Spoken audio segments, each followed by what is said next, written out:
Dear fellow human, I think by now you have the feeling that something is not right about our current situation.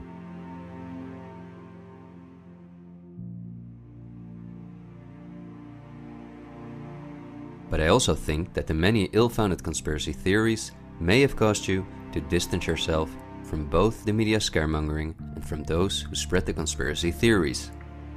Still, I hope you will listen to me for a moment, because as you watch this video, hundreds of millions of people worldwide are falling into poverty because of the measures that have been in place for so long.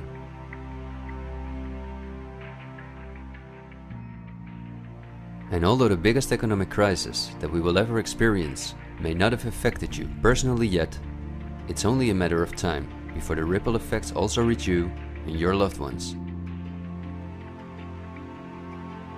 This is not alarmism, but the harsh reality we face. I also think that we can limit the damage and even benefit from it if we are properly and objectively informed about our current situation. Therefore, I would like to show you some easy verifiable facts that I think are essential. Less than a handful of megacorporations dominate every aspect of our lives.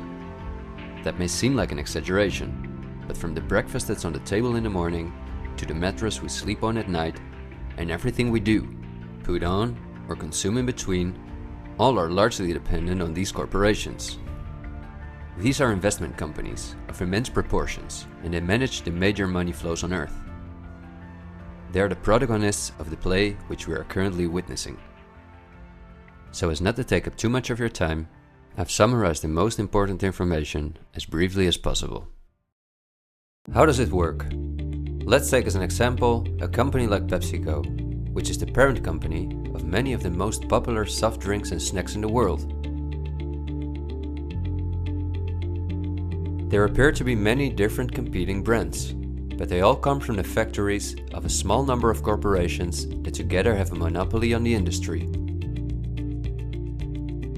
Within the packaged food industry, there are a number of other major companies such as Unilever, the Coca-Cola Company, Mondelez, and Nestlé. On this image, you see that virtually every well-known brand in the packaged food industry belongs to one of these corporations. You can easily get this kind of information. You can verify it on the websites of the relevant brands or on Wikipedia. Companies of this size are usually publicly traded and have a board where the largest shareholders call the shots. On websites like Yahoo Finance, we can find detailed company information, including who the largest shareholders of these companies are. Let's take PepsiCo again as an example. We see that 73.14% of the shares are held by no less than 3,379 institutional investors. These include investment companies, mutual funds, insurance companies, banks, and in some cases, governments. Let's look at who the largest institutional investors of PepsiCo are. As you can see, just 10 out of the 3,379 investors account for almost 1/3 of all shares. The combined share capital of these top 10 has a value of approximately $60 billion. But of those 10 investors, 3 own more shares than the remaining 7. Let's remember their names and let's see who owns the most shares at the Coca-Cola Company, Pepsi's big competitor.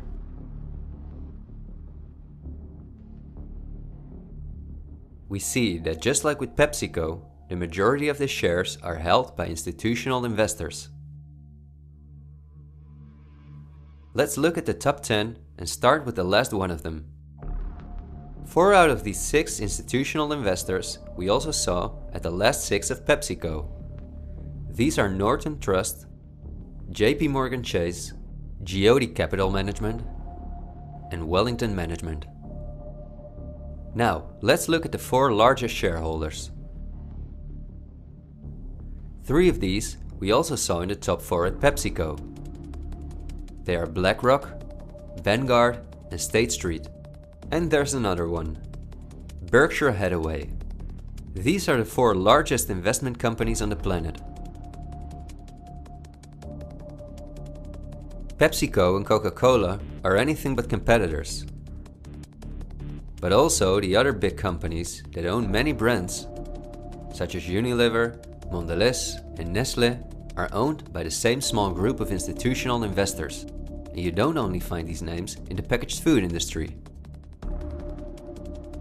For example, let's look up on Wikipedia what the largest companies are within the technology industry. Facebook owns WhatsApp and Instagram. Together with Twitter, they form the most popular social media platforms in the world. Alphabet is the parent company of all Google businesses, including YouTube and Gmail, but they are also the biggest sponsors and developers of Android, one of the two operating systems on which almost all smartphones and tablets in the world run. The other operating system is Apple's iOS. Finally, if we add Microsoft to the other three, we see that 4 companies produce the software that almost all computers, tablets and smartphones in the world depend on. Let's see who owns the most shares of these powerful companies. If we look at Facebook, we see that more than 80% of the shares are owned by institutional investors. These are the same names we saw in the food industry. Again, the same investors at the top. Then Twitter, which with Facebook and Instagram makes up the top 3. Amazingly, we see that the company is also owned by the same investors.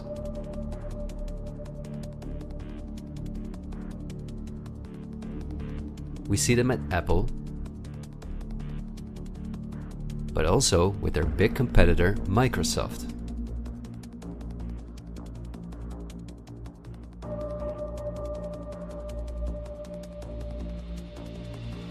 When we look at all the other companies that dominate the technology industry and build our computers, TVs, smartphones and household appliances, we see the same big investors who own a majority of the shares.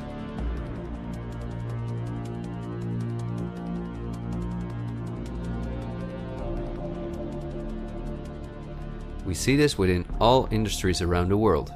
And just to show you that I'm not exaggerating, I'll give you another example.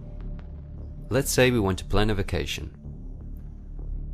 On our computer or smartphone, we look for a cheap flight to the sun through websites like Skyscanner and Expedia, both of which belong to the same group of institutional investors. We fly with one of the many airlines, of which the majority of the shares are often owned by the same investors or by governments, like Air France-KLM. The aircraft we fly is in most cases a Boeing or an Airbus. Again, we see the same names. We look for a hotel or an apartment through Booking.com or Airbnb.com. Once we arrive at our destination, we go out for dinner, then we write a review on TripAdvisor. The same investors are at the basis of every aspect of our journey, and their power goes even much further, because even the kerosene that fuels the plane comes from one of their many oil companies and refineries. Just like the steel that the plane is made of comes from one of their many mining companies. This small club of investment companies, banks and mutual funds are also the largest shareholders in the primary industries, where raw materials come from. If we look on Wikipedia for the largest mining companies in the world, we see that their shareholders are the same institutional investors we see everywhere else. The same goes for the largest agricultural companies in the world, that our entire food industry depends on. For example, they own Bayer, the parent company of Monsanto, the world's largest seed producer, which produces 90% of all the cotton seed on Earth, as well as the majority of all other seeds. But these institutional investors are also the shareholders of the largest textile manufacturing companies in the world, and even the numerous popular clothing brands that turn the cotton into the clothes we wear are owned by the same group of investors.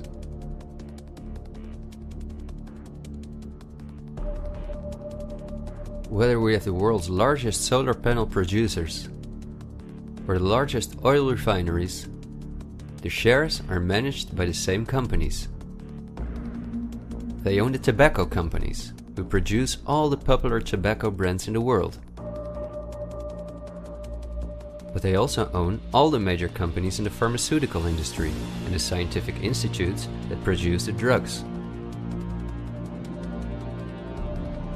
They own the companies that produce our metals and raw materials, and the entire automobile, aircraft and arms industry where those metals and raw materials are processed.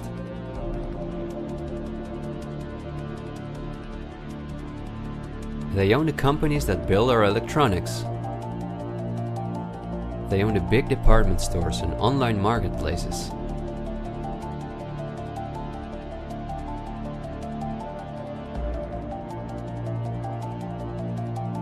And even the payment methods that we use to pay for their products.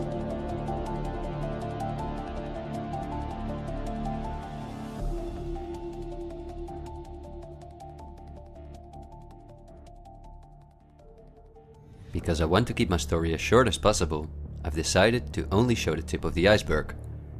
If you decide to investigate on your own, using the sources that you've just seen, then you will discover that even many of the most well-known insurance companies, banks, construction companies, telephone companies, restaurant chains, and cosmetic brands are owned by the same institutional investors we just saw.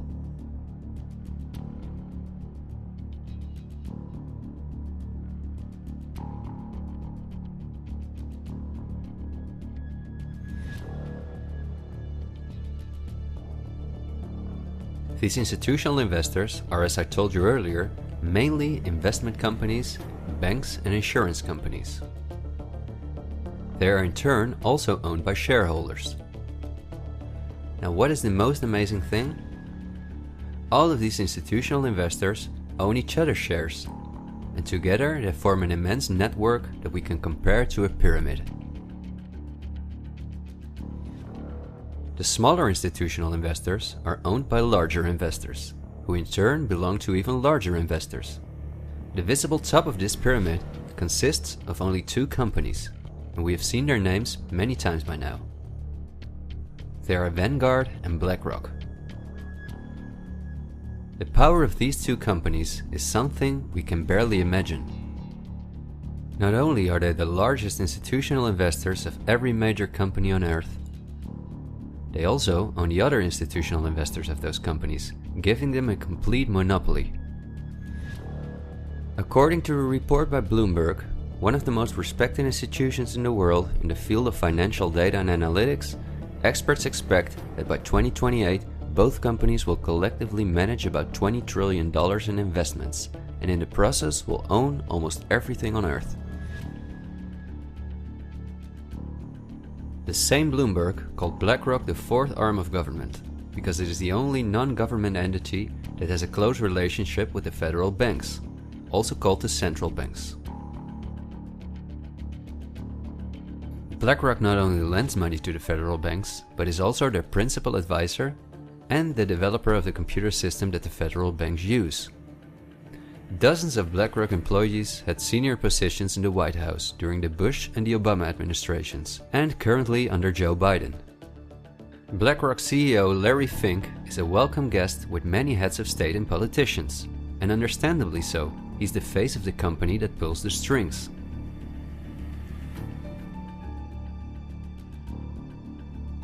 Yet Larry Fink does not pull the strings himself. In fact, BlackRock itself is owned by shareholders. And if we look at who those shareholders are, we come to a strange conclusion. We see that BlackRock's largest shareholder is Vanguard, and this is where it gets dark. Vanguard itself has a unique structure that makes it impossible to see who its shareholders or clients are. The elite who own Vanguard don't want anyone to know that they are the owners of the most powerful company on Earth. But of course, this is no secret to those who are willing to look into it. Reports by Oxfam and Bloomberg show that 1% of the world's population collectively owns more money than the other 99%. Indeed, Oxfam claims that as much as 82% of all the money earned in 2017 went to this 1% of people. Naturally, those who own the most powerful company on Earth would also be the richest among this 1%. In other words, they are part of the 0.001%. Forbes, the most well-known business magazine in the world, claims that by March 2020 there were some 2,075 billionaires. Oxfam's report showed that 2/3 of all these billionaires obtained their fortune through inheritances and monopolies. So this means that Vanguard is in the hands of the richest families on earth. If we study their history, we discover that these families have always belonged to the top of the pyramid, some even well before the Industrial Revolution began. Because their history is so interesting and extensive, I will explain some more about them in the follow-up video that I'm currently working on. But in order not to elaborate too far, I will just point out that many of these families belong to royal bloodlines, and they are the founders of our banking system, the United Nations, and every industry in the world.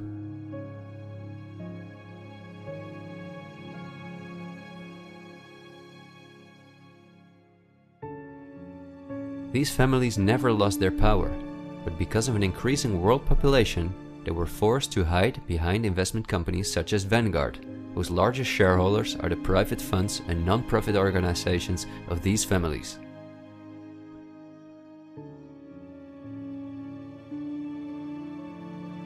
To make the bigger picture more clear, I need to briefly explain something about these non-profit organizations. These are the links that connect the business community with politics and the media, allowing major conflicts of interest. At first glance, however, this is not too noticeable. Non-profits, also called foundations, are organizations that rely on donations, and they do not have to publish from whom they receive those donations. They can invest this money in whatever they want, and do not have to pay tax on their profits as long as those profits are reinvested in other projects that they are involved in. Non-profits can move hundreds of billions of dollars from invisible investors. According to a report by the Australian government, this makes non-profit organizations ideal to finance terrorist groups and launder large sums of money.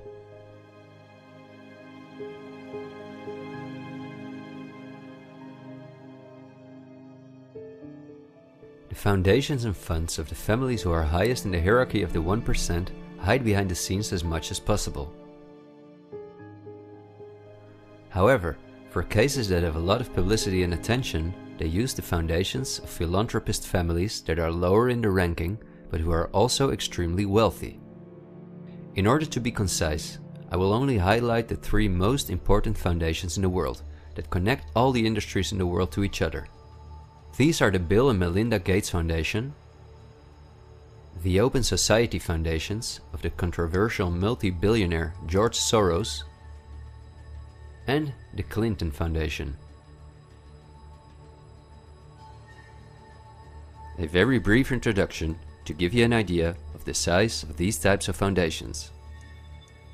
According to the official website of the World Economic Forum, the Gates Foundation is the largest funder of the World Health Organization, after President Donald Trump halted the funding of the WHO by the US in 2020. This makes the Gates Foundation one of the most influential organizations in the world in the area of everything that relates to our health. The Gates Foundation has a close partnership with the 16 largest pharmaceutical companies in the world, including Pfizer, AstraZeneca, Johnson & Johnson, BioNTech, and Bayer, and we have just seen who own the most shares of these companies.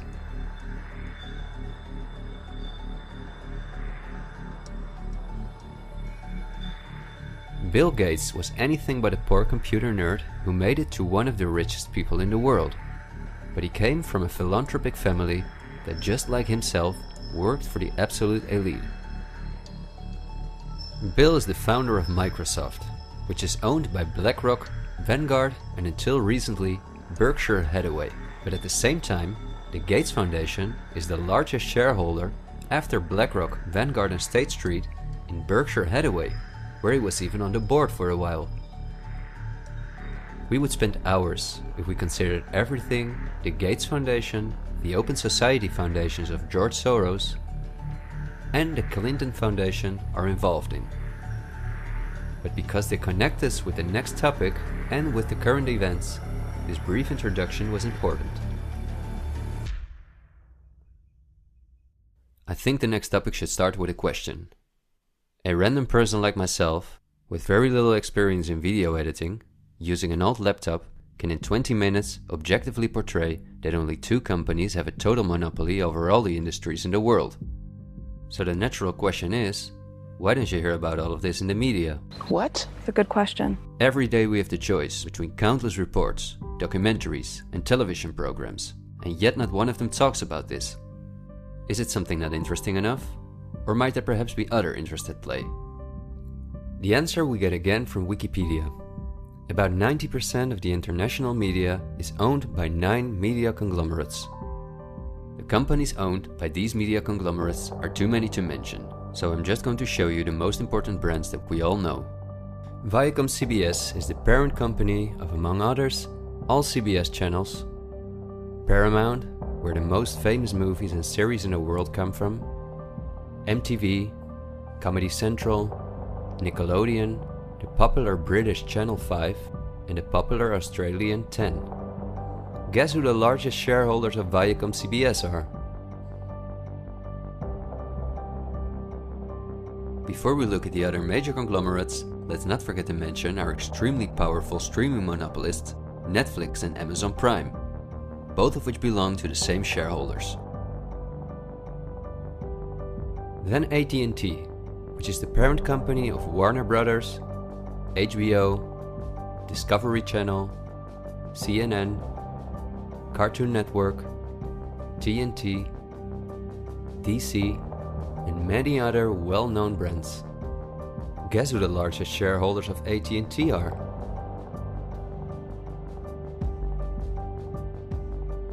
The third one is the all-powerful News Corp.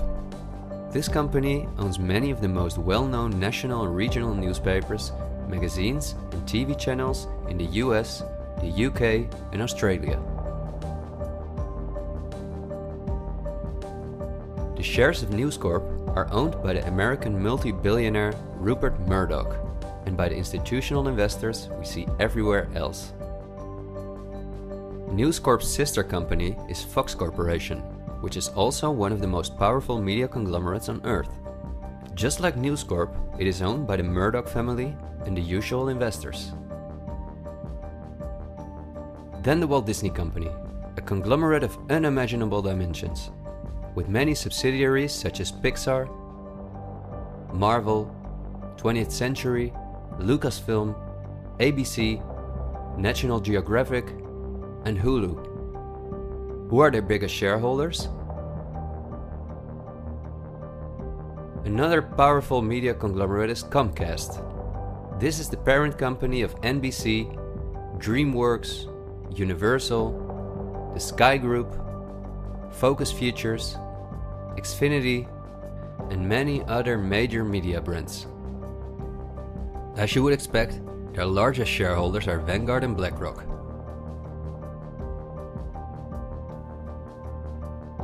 I could go on for hours and show that in almost every country on Earth, the local media is in the hands of these kind of conglomerates, which in turn are owned by our institutional investors or by extremely rich and powerful elite families. In the UK, for example, virtually all popular newspapers and magazines are owned by the Daily Mail Group, Reach, and the aforementioned News Corp. In the Netherlands, the entire media is in the hands of the Persgroep, Mediahuis, and Bertelsmann. And in Germany, the entire media is either controlled by the German government, ProSiebenSat.1, Axel Springer, and again, Bertelsmann, which is also a conglomerate of unprecedented dimensions. Not only is this the parent company of the largest book publisher in the world, Penguin Random House, and owner and founder of BMG Music, Bertelsmann also controls a large part of the European media through their subsidiary RTL, a company with 67 TV channels, 10 streaming platforms, and 38 radio stations. Bertelsmann is owned by the ultra-rich Bertelsmann-Mohn family, who openly collaborated with the Nazis. Because of this, Reinhard Mohn was held as a prisoner of war in the US. Besides RTL, Bertelsmann also owns a large part of the French mainstream media. And together with Mediaset, the powerful Italian conglomerate of former President Berlusconi that controls the most important part of the Italian mainstream media, they also own all popular Spanish TV channels. Now, to complete the picture, let's look at where the news comes from that all these media outlets are feeding us on a daily basis. The various news media do not produce their news themselves, but use information and images from news agencies such as Reuters, the Dutch ANP, and the French AFP. These organizations are anything but independent. Reuters is owned by the powerful Canadian Thomson family. The ANP is owned by Dutch investor Kees Omen, and the AFP is largely financed by the French government.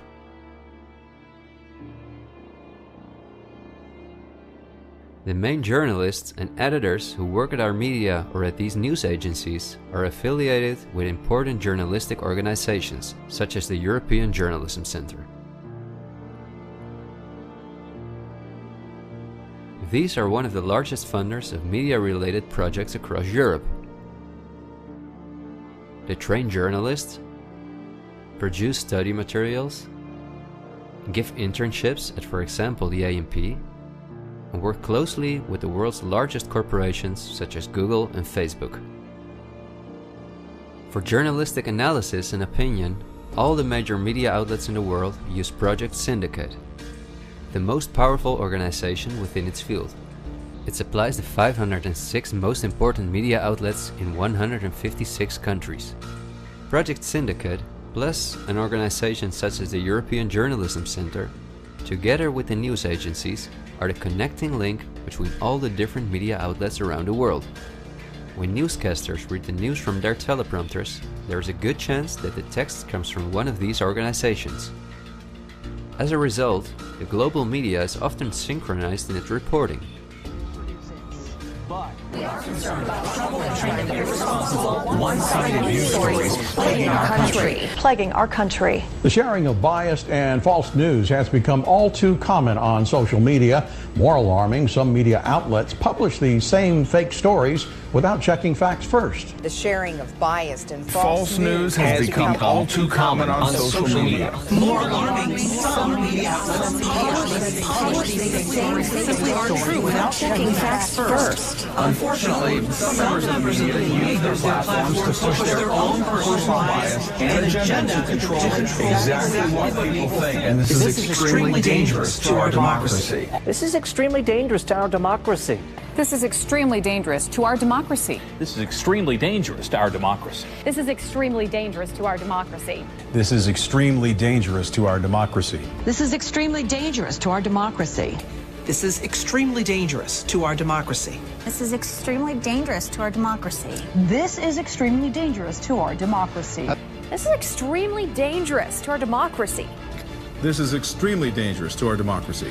This is extremely dangerous to our democracy. In September 2020, the European Journalism Centre and Facebook set up a fund to support selected news organizations to do the reporting during the corona crisis. Let's see who the organizations are that, along with the news agencies, produce our news.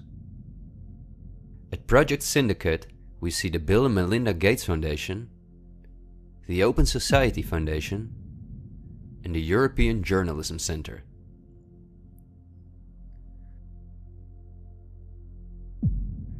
Then the European Journalism Centre itself. Again we see the Gates Foundation and the Open Society Foundation. And they also receive large donations from Facebook, Google, the Dutch Ministry of Education, Culture and Science, and from the Dutch Ministry of Foreign Affairs. The organizations that are at the heart of our information flow are funded by the non-profit organizations of the same elite who also controls the entire media. However, a part of our tax money goes to these organizations as well.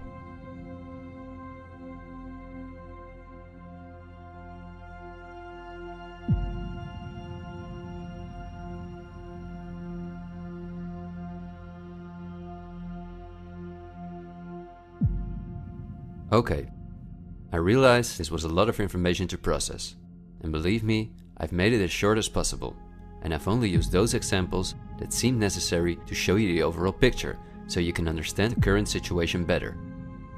It is an all-encompassing topic that can change our view on many historical events, but my goal is to inform you about the danger in which we presently find ourselves.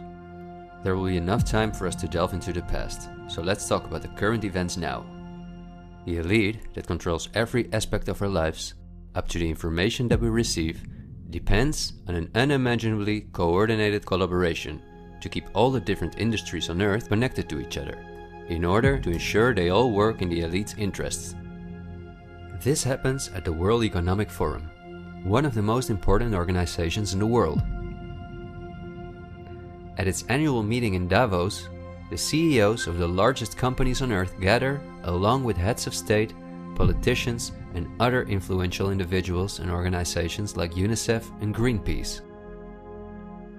Serving on the board of trustees are former US Vice President and climate change guru Al Gore, BlackRock CEO Larry Fink, the President of the European Central Bank Christine Lagarde, the Director of CERN Fabiola Gianotti, the Queen of Jordan, the Director of the International Committee of the Red Cross Peter Maurer, and many other politicians and CEOs of the world's most influential companies.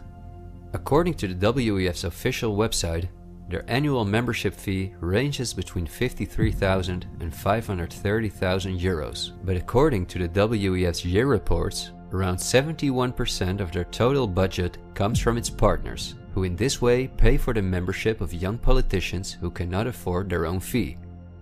Wikipedia reports the following. According to critics, the WEF is a business forum where the wealthiest companies can negotiate deals with other companies or with politicians. The purpose of the WEF for many of the participants would be personal gain instead of solving global problems. I don't like to make assumptions, but would there be so many problems on Earth if the key industry leaders, bankers and politicians since 1971 had gathered annually to solve our world's problems? Is it not strange that the world's leading environmental organizations have been meeting for 50 years with the CEOs of the most heavily polluting corporations while things just keep getting worse for our natural world?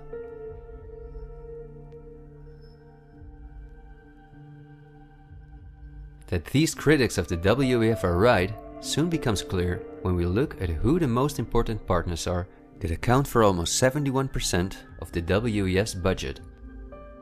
There are BlackRock, the Open Society Foundations, the Bill and Melinda Gates Foundation, and many other large corporations of whom Vanguard and BlackRock own the shares directly or indirectly.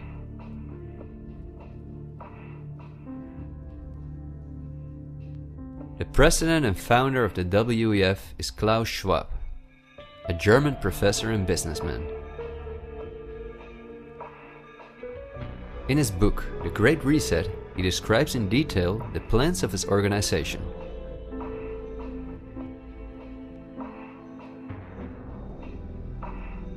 The coronavirus, according to him, is the excellent opportunity to literally reset our society in every regard. He calls this Build Back Better, and this slogan seems to be the motto of all globalist politicians in the world. And it's now a historical moment, a crucial moment, to rebuild the future, to reset our policies. And of course, we also want to work together on building back better. You know, I said we're going to build back and we're going to build back better. It's certainly a major crisis, but it also offers us a unique opportunity. We must use this historical opportunity. Together we can turn a crisis into an opportunity. But this global pandemic has also created an opportunity to build back better. To build back better later. But also to build back better. To build back a better world. To build back better. We can't just build back, we got to build back better. And achieve the Sustainable Development Goals. And climate action is an essential part of that. According to Schwab, our old society should be exchanged for a new one, in which countries give up their sovereignty to an all-encompassing world government, in which people own nothing but work for the state, in exchange for their housing, healthcare, and all their other basic needs. All of this is necessary, according to the WEF, because our modern consumer society, which the elite themselves imposed on us, can't keep going as it is. It's no longer sustainable.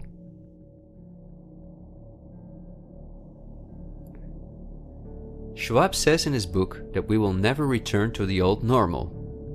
And the WEF published a video that makes it clear that in 2030 we will own nothing, but we will be happy.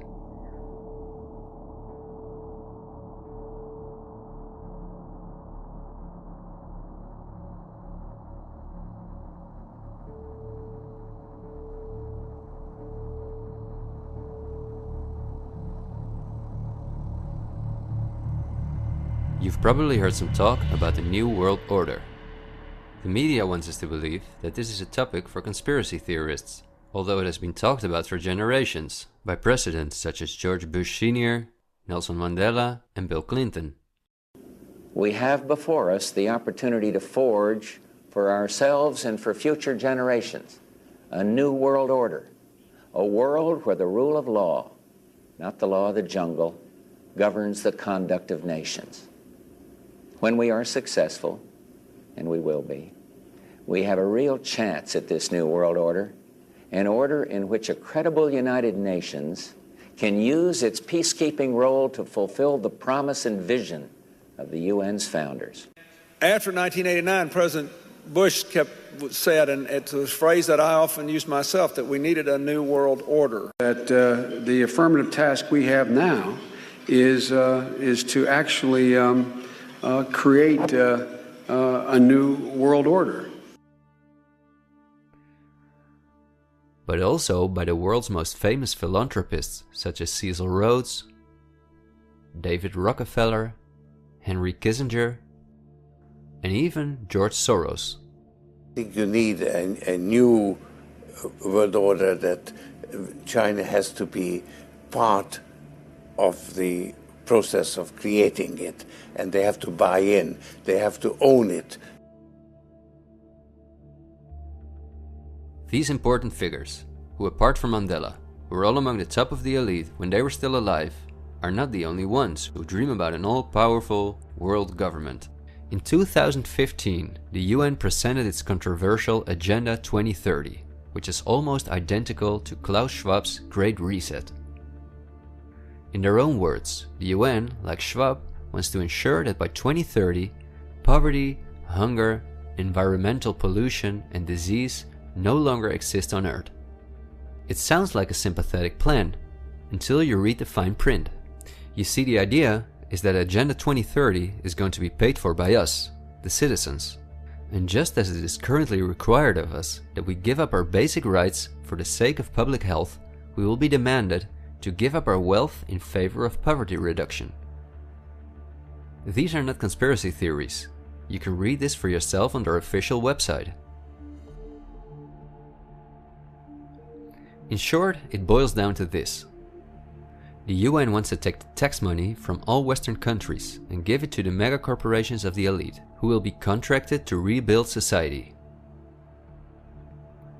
Globally, a completely new infrastructure is needed, because fossil fuels must be made a thing of the past, according to the UN. For this immense project, a world government is needed, says the UN. And the same UN takes it upon herself to be this global government.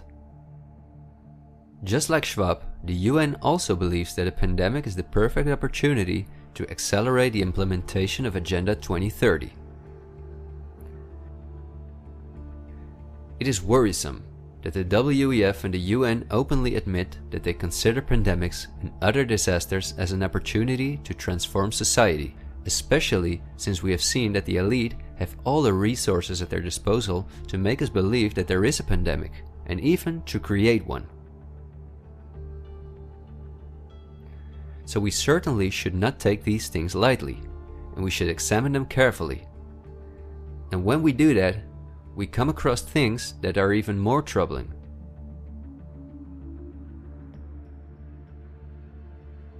On Friday, October 18, 2019, months before the pandemic was declared, a meeting was held at the Pierre Hotel in New York City for a select group of about 130 very important guests, including politicians and the world's most respected medics and pharmacists. The purpose of the meeting was to simulate the possible scenarios in the event of a global pandemic. This could be a coincidence, you might say. For this simulation, however, a coronavirus was used as an example. The simulation covered in detail how the coronavirus would develop and how they could only control this through the intensive collaboration of entire industries, governments, and government agencies. Once again, a new world order to save us from destruction. Does it surprise you when I tell you that this meeting, called Event 201, was organized by none other than the World Economic Forum, the Bill and Melinda Gates Foundation, and the Johns Hopkins Institute? This is not a conspiracy theory. Check the official website of Event 201 for yourself.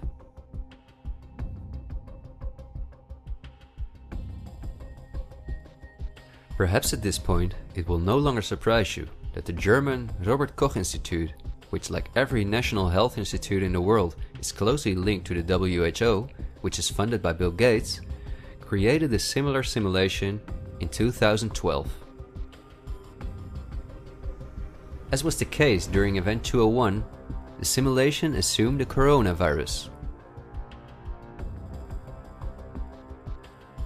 This simulation assumed that in a Southeast Asian food market, a coronavirus would spread from animal to human. How coincidental, isn't it? In this simulation, it takes several weeks for the authorities to identify the virus, allowing it to spread worldwide.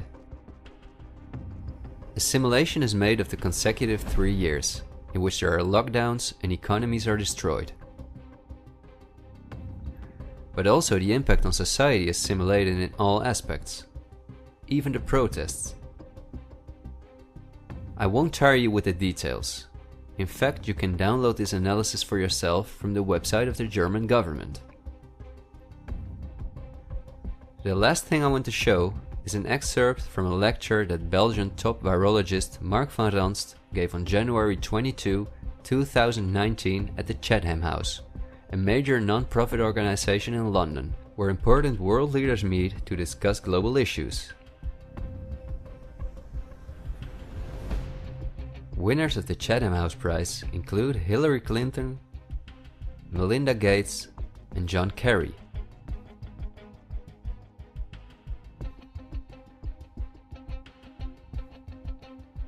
What Van Ranst is discussing is simply shocking. Van Ranst in fact explains how he has fooled the entire Belgian population during the swine flu through fear-mongering, out-of-context mortality rates, and media manipulation. He laughingly explains how he managed to impose the vaccine for the swine flu on the frightened Belgian population, a vaccine produced by the pharmaceutical companies he worked for. Thank you very much, Ab. Thanks for the invitation. And I was asked to tell you about my experiences being the crisis manager, the flu commissioner for Belgium, and highlighting the communication. And then you have one opportunity to do it right. I mean, day one is so important. In day one, you start your communication with the press, with the people, and you have to do it right. I mean, you have to go for one voice, one message. In Belgium, they chose to appoint a non-politician to do that. I mean, I have no party affiliations, and that makes things a little bit, at that time at least, a little bit easier, because you're not attacked politically, majority, minority. That doesn't come into play, and that was a huge advantage. The second advantage is that you can play in Brussels the complete naive guy and get a lot more done than you would otherwise be able to do. You have to be omnipresent that first day or the first days, so that you attract the media attention. You make an agreement with them that you will tell them all, and if they call, you will pick up the phone. When you do that, then you can profit from these early days to get complete carpet coverage of the field, and they're not going to search for alternative voices there. And if you do that, that makes things a lot easier. These first weeks, That's easy street.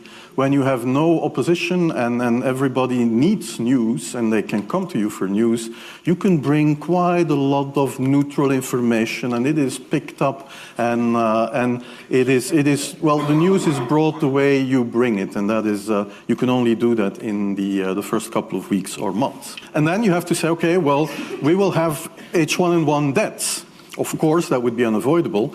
I used there Sir Donaldson's quote, where he said that in the UK, by the peak of the epidemic, 40 people would die per day at the end of the summer. So 62 at that time million people in the UK, 40 deaths a day. I worked it out for Belgium. That would be 7 deaths a day at the peak of the epidemic. I used that in the media. 7 Belgian flu deaths per day at the peak of the epidemic would be realistic. That is true in every year, even interpandemically. That is very, very conservative. However, talking about fatalities is important, because when you say that, people say, wow, what do you mean? People die because of influenza? And that was a necessary step to take. And then, of course, a couple of days later, you had the first H1N1 death in the country, and the scene was set and it was already talked about. And then you had to pick who is going to be vaccinated first. And then, well, women and children first, whatever. I mean, risk groups, they were important. And then I misused the fact that the top football soccer clubs in Belgium inappropriately and against all agreements vaccinated they made their soccer players priority people. So I said I can use that. Because if the population really believes that this vaccine is so desirable that even the soccer players would be dishonest to get their vaccine, I said, okay, I can play with that. So I made a big fuss about this. This is Van Ranst is raving mad. But it worked. The Chatham House organization is also funded by all major corporations of the elite, the Gates Foundation and the Open Society Foundations. We could talk for hours about the coronavirus, which has a survival rate of 99.98%, and about the incomprehensible measures that are destroying our society. Millions of entrepreneurs have lost their income. Countless elderly people have died in loneliness, isolated from their families. But I think we have reviewed enough facts that put the global COVID measures in a broader context, seen from the perspective of the elite.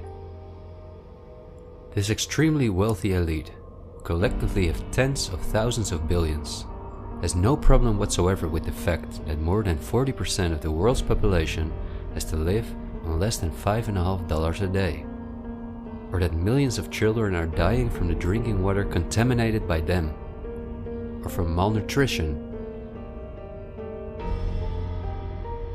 or by their bullets and bombs. They just want to get more powerful. The elite have absolutely no intention to share their wealth with us. In fact, they are honest about their plans to take even the last bit from us, and those plans are being rolled out as I'm telling this. The underlying motives of the elite will not be explained in this episode, because for this we have to dive into history and discuss topics that are beyond our modern rational thinking. But for now you may understand well enough with the simple logic that a new world order, or an all-encompassing world government, is the only way for a small elite to retain its power over an ever-increasing world population. Companies like BlackRock and Vanguard do not benefit from national borders, import taxes, and real diversity.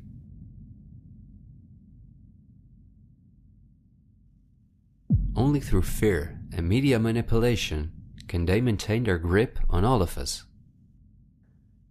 And I deliberately haven't even mentioned the inhumane blackmailing methods by which the elite keep their own most important minions in line. Because if this topic has aroused your curiosity, you will undoubtedly find out all about this in time. The elite have no intention to cure us from the countless diseases we've contracted from the toxic food they've produced, and from the environmental pollution which they have caused. After all, if we didn't get sick, the entire pharmaceutical industry would collapse. Nothing sells like fear is the motto of top virologists like Mark van Ranst. You will be amazed, as I was, when you discover that we have been warned countless times about this elite. I think we're being run by maniacs. If anybody can put on paper what our government and the American government, etc., and the Russian, Chinese, what they are actually trying to do, I think they're all insane. But I'm liable to be put away as insane for expressing that. That's what's insane about it. Don't you agree?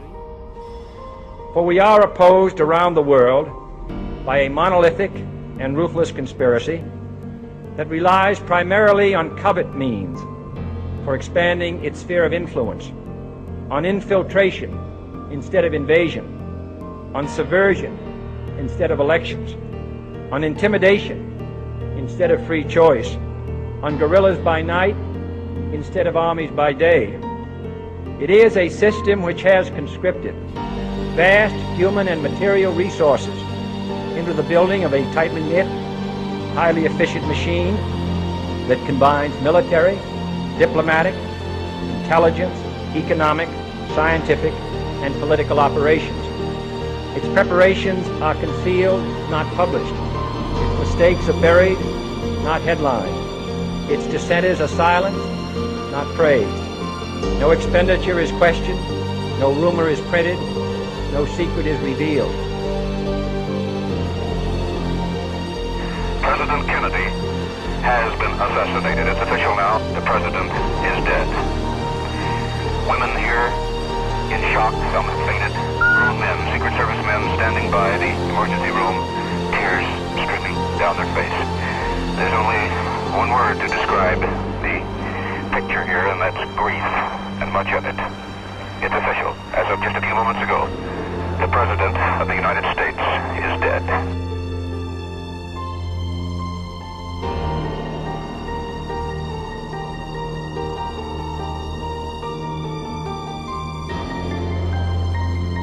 When you're talking about like really elite levels, the name of the game is blackmail. That's what runs the whole system, basically. They want compromised people because they're easy to control. I'm not suicidal. I'm not suicidal.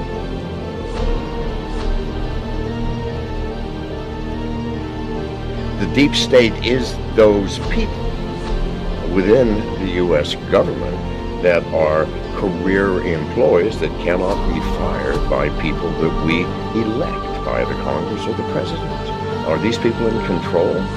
Can they enact laws? Fuck yes. Can we fire these people? No. Can presidents fire them? No. It's designed that way so that political parties and political interests cannot affect the deep state. Do you understand the nightmare of our situation, people? It is no secret. It is as open as it can be. The deep state does control America. Wake up, people, please. God.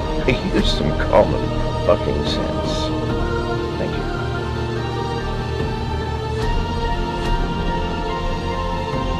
Something like 1984 could potentially happen. This is the direction the world is going in at the present time. In our world, there will be no emotions except fear, rage, triumph, and self-abasement. The sex instinct will be eradicated. There will be no loyalty except loyalty to the party. But always there will be the intoxication of power. Always, at every moment, there will be the thrill of victory, the sensation of trampling on an enemy who is helpless.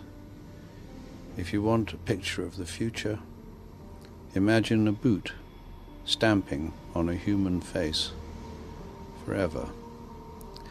The moral to be drawn from this dangerous nightmare situation is a simple one. Don't let it happen. It depends on you. With this video, I hope to reach you, to reduce the ever-increasing distance between us. Only when we are divided can the elite retain its power over us. the greatest fear of the elite is that we will realize what is really going on Earth. And the only way the elite thinks they can prevent this from happening is through censorship,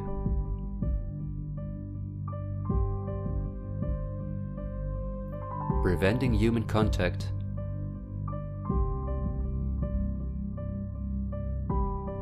the incessant framing of political opponents and those who think differently,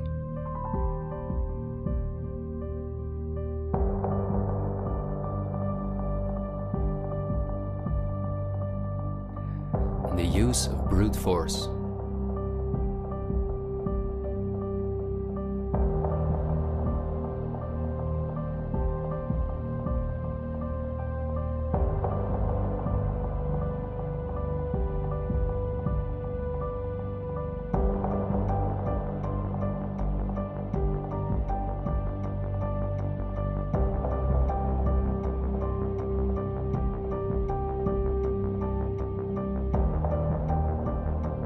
The plans of the elite are clear, and so is the ruthless way in which they want to accomplish them. If we allow this to happen, a new society will be built on the ashes of what we once knew. A new society in which we will own nothing, not even a home of our own. The elite wants to make sure that between now and 2030, everything you now own will be theirs. For this, devastating economic crisis is necessary. First, the middle class is attacked, which is the backbone of society. Entrepreneurs are forced to go into tremendous debt, which will ultimately cause them to lose all their possessions. After that, things will move quickly. Banks will fall, cash money will cease to exist, and the only way not to starve to death will be the acceptance of government support, which will include several conditions, such as the vaccination passport and giving up all private possessions. Because the entrepreneurs are the first to fall, many others won't immediately feel the crisis. The people remain divided among themselves until it is too late. This is not a doomsday scenario that I've made up. This is simply the Great Reset. The New World Order, which has been prepared for many generations, and which has been extensively tested in every communist dictatorship in the world.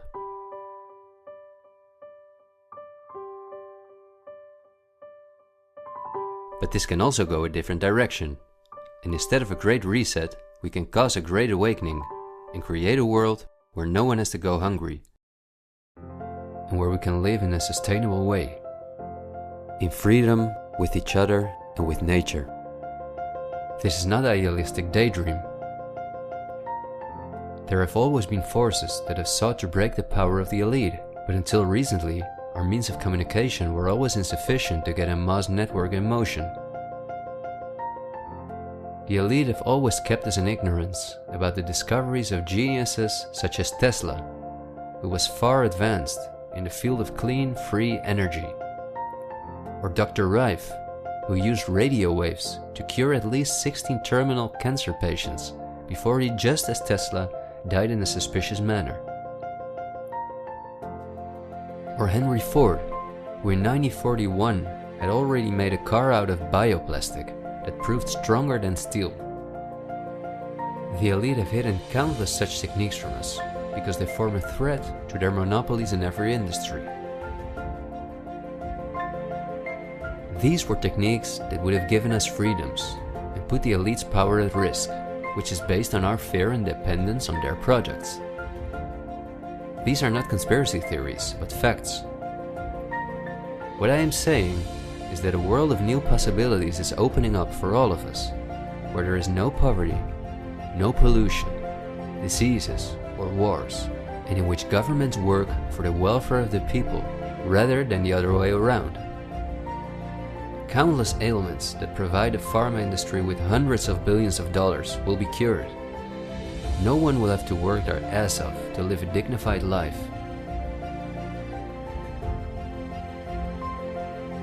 People will no longer live in fear because of the lies of the media, the pharma industry, the climate lobbies, and politicians.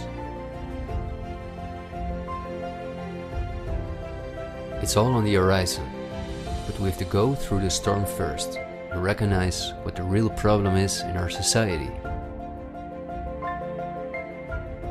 I want to thank you for listening to me, and I hope someday, in freedom, together we'll reflect back on this unique moment in history.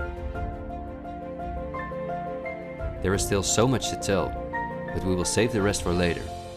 This video was only intended as an introduction. This is where our journey starts, and it will be a difficult one, but we will undertake it together, and we will help each other get up when we fall.